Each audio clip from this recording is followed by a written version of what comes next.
अच्छा तो फ्रेंड, इस वीडियो में बताऊंगा यूट्यूब का सीटीआर किस तरह आप लोगों ने चेक करना है। एडसन के होम पेज में आने के बाद आप लोगों ने थ्री डॉट्स पर जाना ऊपर, और यहाँ पर नीचे रिपोर्ट पे क्लिक करना। रिपोर्ट में क्लिक करने के बाद आप लोगों के सामने इस तरह का पेज ओपन होगा। इसके बाद आप लोगों ने क्या करना है वो भी मैं आपको बताता हूँ। आप लोगों ने जाना फिल्टर के सामने प्लस ऐड लिखा होगा, यहाँ पे क्लिक करना। क्लिक करने के बाद इस तरह काफ़ी सारे ऑप्शन आ जाएंगे। आप लोगों ने प्रोडक्ट पे क्लिक करना। प्रोडक्ट पे क्लिक करने के बाद नीचे यूट्यूब होस्ट पर आप लोगों ने मार्क करना, यानी कि टिक करना और अप्लाई कर देना है। थोड़ी सी सर्चिंग होगी। सर्चिंग होने के बाद इस तरह आप लोगों के सामने ये पेज आएगा। यहाँ से यूट्यूब का सीटीआर चेक करते हैं। देन क्लिक पे क्लिक करना।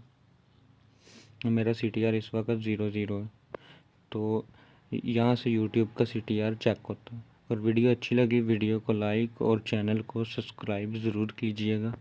शुक्रिया।